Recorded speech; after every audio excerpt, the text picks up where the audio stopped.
Good morning. This is John from the Springs Mennonite Church, and I hope you're having a wonderful day. It's always a good day when we can look around, see God at work, and be excited for what He's done for us. I don't know about you, but we just live in a special place here. And for that, I am thankful, and I hope you are thankful wherever you are, that God has blessed you in many, many special ways. This morning, I'd like to share a scripture with you. It's pretty simple. It comes from Psalm 94 and verse 19. Now, let me read this and then we'll talk about it for a while, okay? Here's what we find. When doubts filled my mind, your comfort gave me renewed hope and cheer. Now, I don't know about you, but I have had doubts in my life. Probably a lot of them. Probably more than I can count. And I suspect you're in a similar situation there. It's easy for you and me, because we're humans, to look at the situation when it's not going the way we thought it would, or hoped it would, or expected it would, and wonder what's really going on. And then, if you've ever been through a real time of great difficulty, many of us have, maybe all of us will, I don't know. But during those times, it's awfully hard to look at something other than the circumstances in which we find ourselves. Now, look at it this way. Let's suppose, and maybe this has already happened to you, you start getting sick and you don't feel good. And you go to the doctor, and the doc tells you that something is maybe really wrong. They're going to have to admit you to the hospital and run some tests and check things out. What's the first thought that came to your mind if you've been in that situation? Is it, okay, well, I'll go and get it taken care of? Or is it, oh, wow, I wonder what's happening? I know when I had my heart surgery a few years ago, the doctors told me that my aortic valve needed to be replaced. And I looked at it as, okay, I know that's a big deal, but I don't know I have any problems right now, so I'll just go get it fixed before I have problems. It seemed like a fairly straightforward thing to me, though I knew medically speaking it was going to be more involved than that. And then when they got that fixed, several other things happened that I didn't know was going to happen. And it was in those days that I wondered, what was God doing? And it finally ended up, when all things were done, and I woke up at the intensive care unit and didn't know where I was. And I remember thinking, God,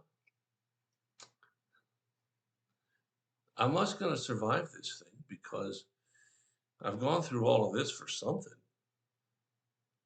Well, as it turned out, I did survive it and I recovered. It took longer than I expected. And in those moments, there were doubts in my mind as to what the future was going to look like. And I suspect my story, while the specifics are different, is no real difference from your story. Living in this world brings about situations that we don't expect. There are several in our church right now that are dealing with this very thing. So if we read this passage carefully, let me read it again. When doubts fill your mind, it doesn't say if doubts fill your mind, because doubts will fill your mind. So what do you do when that happens? And it goes on and it says, Your comfort gave me renewed hope and cheer.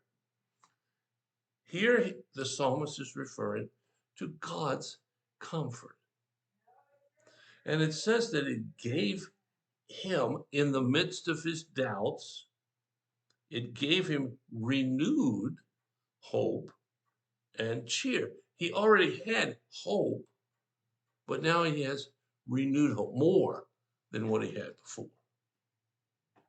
I was listening to a song the other day, and I should have written it down because I'm really poor at remembering the titles of songs. It's an old one, and there was a verse in there that says, when you think everything is falling apart, they're actually just starting coming together.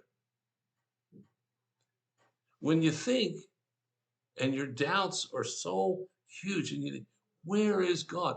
That's the moment that God is about to reveal himself to you. I know that doesn't make a lick of sense. But then again, having hope and faith in the creator of the world is a pretty good plan. It really is.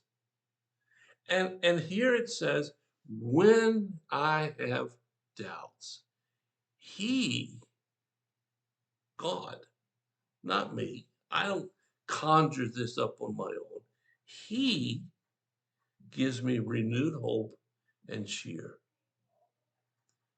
You know, the worst thing you can lose in your life is hope. Hope that somehow it might get better. And a lot of medicine folks will tell you, they won't tell you bad news, at least the specifics, because they don't want you to lose hope. When you lose hope, everything's gone. You're done. My dad lost hope in his life, and he sat down waiting to die. And nothing we thought of or tried could stir him to change his mind. He was done. And it was so sad to watch that happen. God doesn't want that to happen to you. And if you're in the midst of one of these moments where you've got lots of doubts, okay, acknowledge them and move on to the next step. And that's seeing God's hand at work in the midst of your situation. It's there and he's working. And one day you will see it, but I can't tell you when. I can tell you though, the ultimate outcome is you won't lose if you put your hand in his and walk together through life. Will you think about that? If you have a need or a concern, let us know. We'll do whatever we can as fast as we can to help meet your needs. Thank you so much for listening today. I hope your day is one that is really, really special. Talk to you again.